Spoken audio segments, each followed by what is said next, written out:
Hello friends, I am Kirti and welcome back to my channel. वित्त मंत्री निर्मला सीतारमण जी ने budget आज पेश कर दिया है और बजट का पूरा ही समरी जो है वो आपको इस वीडियो में शॉर्ट में देखने को मिलेगी। मध्यम वर्ग के लिए, मिडिल क्लास के लिए 13 टोटल ऐलान किए गए हैं, जिसमें किराया आमदनी पर TDS छूट पर 6 लाख रुपए रहेंगे। देख लेते हैं कौन कौन से मिडिल क्लास के जो लोग हैं उनके लिए क्या क्या चीज़ें हैं। इसी तरह हम अलग अलग सेक्टर वाइज देखेंगे कि कहाँ पे क्या फ़ायदा हुआ है, क्या नुकसान हुआ है, पूरा एनालिसिस करेंगे। 12 लाख तक की कमाई पर कोई टैक्स नहीं देना होगा नौकरी पेशा जो लोग हैं उनके लिए, ठीक है। 12 लाख की कमाई पर कोई टैक्स नहीं देना होगा और जो लोग नौकरी करते हैं उनके लिए 75,000 स्टैंडर्ड डिडक्शन के साथ टैक्स लिमिट 12.75 लाख कर दी गई है। तो अब 12,75,000 तक यदि आप नौकरी करते हैं और कमाते हैं तो आपको टैक्स नहीं देना होगा, यदि आप न्यू टैक्स रिजीम के साथ जाते हैं तो ये हो गया। दूसरा है बुजुर्गों के लिए टैक्स छूट जो है, इसमें ये ध्यान रखना है कि यदि आप नौकरी नहीं करते तो ये 75,000 वाला स्टैंडर्ड डिडक्शन जो है वो आपको नहीं मिलेगा, ठीक है। और बुजुर्गों के लिए जो टैक्स छूट है वो डबल कर दी गई है, ठीक है। TDS की सीमा जो है 10 लाख रुपए की गई है। TDS की सीमा 10 लाख कर दी गई है और 4 साल तक अपडेटेड ITR भर सकेंगे। अब पुराना 4 साल तक का जो ITR है वो एक साथ इनकम टैक्स रिटर्न जो है अब आप भर सकेंगे। किराया जो है आमदनी पर TDS छूट 6 लाख रुपए की कर दी गई है। किराया आमदनी जो होती है उस पर TDS छूट 6 लाख रुपए की गई है, ठीक है। और मोबाइल फ़ोन और कार जो है सस्ती हो जाएंगी। EV इलेक्ट्रिक जो व्हीकल्स हैं और मोबाइल की लिथियम आयन बैटरी है वो सस्ती होगी। इस वजह से मोबाइल फ़ोन और इलेक्ट्रिक जो व्हीकल है उनकी ओर जो है सरकार का बढ़ावा देने की ओर, इसलिए ये प्रयास है। तो ये जो है अच्छी चीज़ें ली गई हैं। LED LCD TV सस्ते हो जाएंगे। कस्टम ड्यूटी घटाकर 2.5% कर दी गई है। तो टीवी जो है अब और सस्ती हो जाएगी क्योंकि इस पर जो कस्टम ड्यूटी थी वो कम कर दी गई है। देश में अगले हफ्ते नया इनकम टैक्स बिल लाया जाएगा, ठीक है। एक नया बिल आएगा और 1 लाख करोड़ रुपए का अर्बन चैलेंज फंड बनेगा। तो मिडिल क्लास के लिए अर्बन चैलेंज फंड एक जो बनाया जाएगा, शहरी क्षेत्र के गरीबों की आय बढ़ाने की योजना है, तो इसके लिए भी सरकार काम कर रही है। इसके अलावा 1 लाख अधूरे घर जो हैं वो पूरे होंगे। 2025 में 40,000 नए मकान हैंडओवर किए जाएंगे, ठीक है। तो ये भी अच्छी चीज़ है। इसके बाद हर घर नल से जल पहुंचाने जल जीवन मिशन कार्यक्रम 2028 तक बढ़ जाएगा, ठीक है। तो जल जीवन मिशन जो चल रहा है उसको 2028 तक बढ़ाया गया है।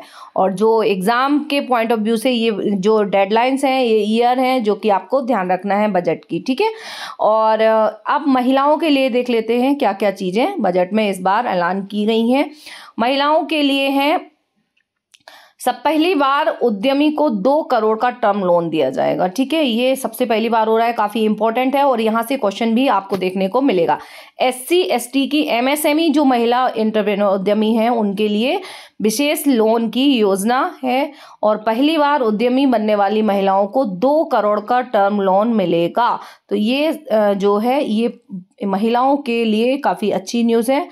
अब बुजुर्गों के लिए देख लेते हैं कौन कौन सा ऐलान किया गया है बजट में। बुजुर्गों के लिए इसके बाद ही पहले आप ऐलान सुन लीजिए, उसके जो हुए हैं, जो प्रोविज़न दिए गए हैं बजट में, घोषणाएं की गई हैं, फिर आप बताना मुझे कमेंट करके कि आपको कौन सा जो है सबसे अच्छा लगा और क्या खराब लगा इस बजट का, ठीक है। और सीनियर सिटीजन्स के लिए टैक्स छूट जो है 2 गुनी कर दी गई है। 50,000 से बढ़ाकर 1 लाख रुपए कर दी गई है। पहले ये 50,000 थी, अब इसकी लिमिट बढ़ाकर 1 लाख कर दी गई है। तो बुजुर्गों का भी ध्यान रखा गया है इस बजट में। 36 जीवन रक्षक दवाएं पूरी तरह से टैक्स फ्री कर दी गई हैं। स्पेशली जो कैंसर की दवाएं होती हैं उनको एकदम सस्ता कर दिया गया है। उसकी जो ड्यूटी है, कस्टम ड्यूटी, वो कम कर दी गई है। तो टोटल 36 जो जीवन बचाने वाला लाइफ सेविंग जो मेडिसिन हैं उनको पूरी तरह से टैक्स फ्री कर दिया गया है। देश में 200 डे केयर कैंसर सेंटर बनाएंगे, ठीक है। तो ये भी ध्यान रखना होगा आपको।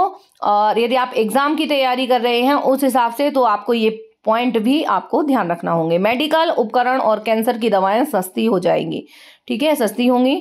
और जीवन रक्षक दवाओं पर कस्टम ड्यूटी 5% घटा दी गई है।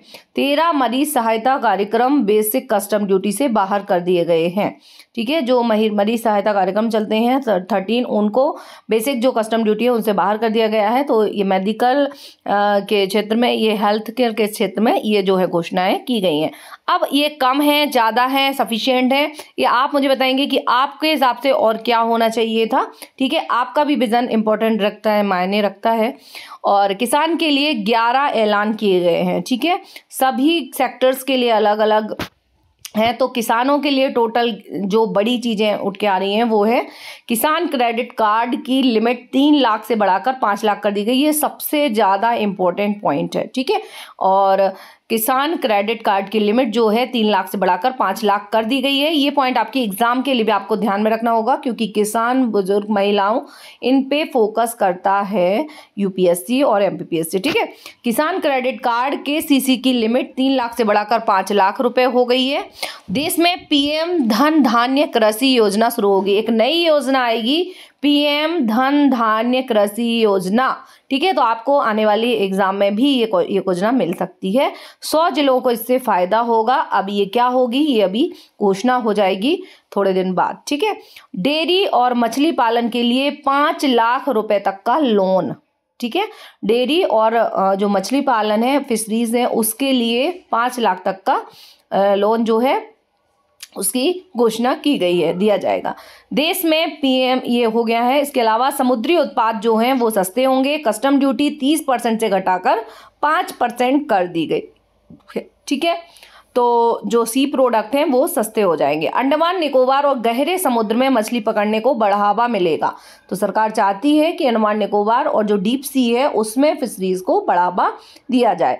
बिहार के किसानों की मदद के लिए मखाना बोर्ड का गठन होगा। तो इसमें पॉलिटिकल भी है, क्योंकि बिहार में अब इलेक्शन होना है विधानसभा के, तो उसके आने वाले समय में तो उसी को ध्यान में रख के बिहार के लिए स्पेशल चीजें की गई हैं। स्पेशली मखाना बोर्ड का गठन होगा। मिथिलांचल में पश्चिमी कोशी नहर परियोजना शुरू होगी और 50,000 हेक्टेयर क्षेत्र के किसानों को फायदा होगा इससे।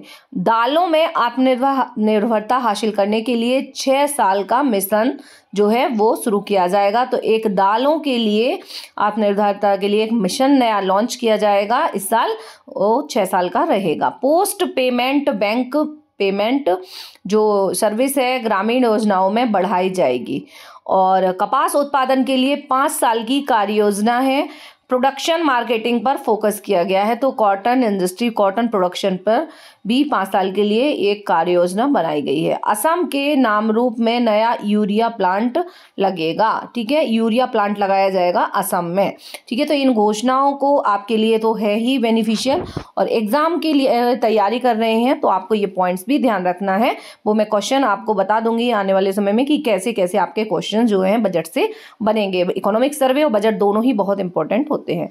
युवाओं के लिए 11 जो है ऐलान किए गए हैं। यूथ के लिए जो है सबसे पहले सबसे बड़ा जो ऐलान है आज के बजट में वो है मेडिकल सीटें जो है अगले 5 साल में 75,000 सीटें बढ़ाई जाएंगी। ठीक है, स्टार्टअप के लिए 10,000 करोड़ का फंड बनेगा।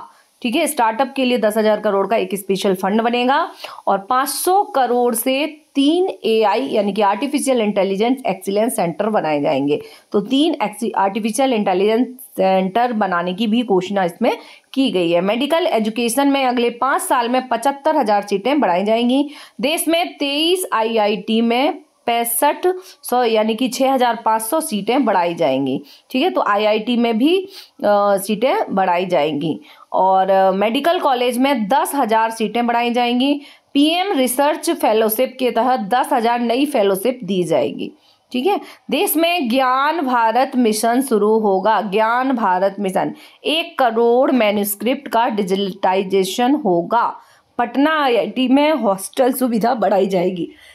Sorry, make in India make for world को बढ़ावा दिया जाएगा। स्किल बढ़ाने के लिए 5 राष्ट्रीय स्तर के सेंटर बनाए जाएंगे। ठीक है, तो ये युवाओं के लिए है। और इसके अलावा सभी सरकारी माध्यमिक विद्यालयों और प्राथमिक स्वास्थ्य केंद्रों को ब्रॉडबैंड कनेक्टिविटी से जोड़ा जाएगा। तो यूथ के लिए इतनी घोषणाएं की गई हैं। इसमें से सबसे अच्छी आपको कौन सी लगी है, आप हमें बताइएगा। व्यापारियों के लिए 10 ऐलान किए गए हैं। जो बिजनेसमैन हैं उनके लिए सबसे बड़ा ऐलान जो है वो है देश को खिलौना उत्पादन का ग्लोबल हब बनाना है। ठीक है, एमएसएमई के लिए लोन गारंटी लिमिट 5 करोड़ से बढ़ाकर अब 10 करोड़ कर दी गई है। तो जो एमएसएमई सेक्टर है और उसके लिए 10 करोड़ तक की जो है लोन की गारंटी दी गई है, लिमिट जो है बढ़ा दी गई है। सोशल वेलफेयर सरचार्ज हटाने का प्रस्ताव किया गया है। जो सोशल वेलफेयर सरचार्ज एक्स्ट्रा लगता है उसको हटाया दिया जाएगा। 7 टैरिफ रेट हट जाएंगे। ठीक है, अब देश में टोटल 8 टैरिफ रेट ही रह जाएंगे। तो ये भी जो है इससे चीजें सस्ती होंगी। ग्लोबल कैपेबिलिटी सेंटर टियर 2 शहरों में बनाए जाएंगे। ग्लोबल कैपेबिलिटी सेंटर बनाए जाएंगे टियर 2 जो शहर है उनमें। ठीक है, देश को खिलौना उत्पादन का ग्लोबल हब बनाने का राष्ट्रीय योजना बनेगी। नई लेदर स्कीम से 22 लाख लोगों को रोजगार मिलेगा। एक नई लेदर स्कीम बजट में अनाउंस की गई है जिसमें 22 लाख लोगों को रोजगार की बात की गई है। ठीक है, बिहार में national institute of food technology बनेगा, national institute of food technology. और तो सूक्ष्म उद्यमों के लिए 5 लाख की लिमिट वाले कस्टमाइज क्रेडिट कार्ड जारी होंगे। तो ठीक है, जो माइक्रो या सूक्ष्म इंडस्ट्री से एंटरप्रेन्योरशिप है उनके लिए 5 लाख तक की लिमिट के कस्टमाइज क्रेडिट कार्ड एक अलग से बनाए जाएंगे। पहले 10 लाख कस्टमाइज क्रेडिट कार्ड जारी किए जाएंगे। पहले साल जो है 10 लाख जो है कस्टमाइज क्रेडिट कार्ड जारी किए जाएंगे। और शहरी स्ट्रीट वेंडर्स के लिए पीएम स्वनिधि स्कीम की लोन लिमिट बढ़कर 30,000 रुपये होगी। ठीक है, तो इसको भी बढ़ाया जाए। स्ट्रीट वेंडर जो हैं शहर के और उनको पीएम स्वनिधि स्कीम की जो लोन लिमिट है उससे बढ़कर 30,000 रुपये कर दी गई है। ठीक है, तो इसके अलावा ये जो अपडेट है कि 12,75,000 तक अब इनकम टैक्स कोई नहीं देना होगा। ठीक है, और इसके अलावा 7 टैरिफ कोटा ये हो गया। गंभीर बीमारियों की 36 दवाएं जो हैं ड्यूटी फ्री कर दी गई हैं। कैंसर डे सेंटर भी बनाया जाएगा और कैंसर के इलाज की दवाएं सस्ती होंगी। और इसके अलावा सभी सरकारी स्कूलों में ब्रॉडबैंड कनेक्टिविटी को बढ़ावा दे। तो आपके हिसाब से ये बजट कैसा रहा? यदि मैं बात करूं इस बजट की तो ये ना ही बहुत अच्छा इसको बोला जाएगा और ना ही एकदम खराब बजट बोलेंगे। प्रोग्रेसिव बजट इसको बोल सकते हैं। सभी सेक्टर को ध्यान में रखा गया है। ठीक है, और सिर्फ थोड़ा सा और फोकस यूथ के लिए करना था। जो जॉब ओरिएंटेड है, जो मेन मुद्दा रहता है, क्योंकि स्टूडेंट्स रहते हैं, तैयारी करते हैं, पढ़ाई करते हैं, तो यहाँ पे भी जॉब ओरिएंटेड थोड़ी और ज़्यादा कोई स्कीम या योजना होती तो उससे और ज़्यादा फायदा मिलता। बाकी राजनीतिकरण तो हुआ ही है बजट का, वो तो हर जगह होता है क्योंकि बिहार में चुनाव है तो उसको ध्यान में रखते हुए किया गया है। और इस बार मधुबनी साड़ी वित्त मंत्री निर्मला सीतारमण जी ने पहनी है। जो दिख रही है आपको ये थंबनेल में साड़ी पहने हुए क्रीम कलर की, ये मधुबनी है जो पद्मश्री अवार्ड विनर थी, उन्होंने उनको गिफ्ट दी थी। तो वही साड़ी जो इन्होंने पहनी है। तो यहाँ से भी आपको ध्यान रखना है। ये मैं इसलिए बता रही हूँ क्योंकि एग्जाम में मधुबनी पेंटिंग से क्वेश्चन आ सकता है आर्ट एंड कल्चर में। ठीक है, क्योंकि हमारे मेन फोकस जो है यूपीएससी और एमपीपीएससी पे रहता है। ये चैनल जो है यूपीएससी एमपीपीएससी की तैयारी के लिए डेडिकेटेड है। तो हमें ध्यान में रखना होगा आप लोगों को कि किस तरह से क्वेश्चन पूछे जाएंगे और आने वाले समय में आप लोगों को वीडियोस के द्वारा बता दिया जाएगा। ठीक है, तो आपको ये बजट कैसा लगा इस साल का? ठीक है, और बजट की प्रोसेस क्या होती है, क्या होता है, उससे रिलेटेड वीडियोस भी आपको मिलते जाएंगे क्लास में। जैसे ही मुझे टाइम मिलता है तो मैं वीडियो बना देती हूँ। और मिलते हैं नेक्स्ट वीडियो के साथ। Take care.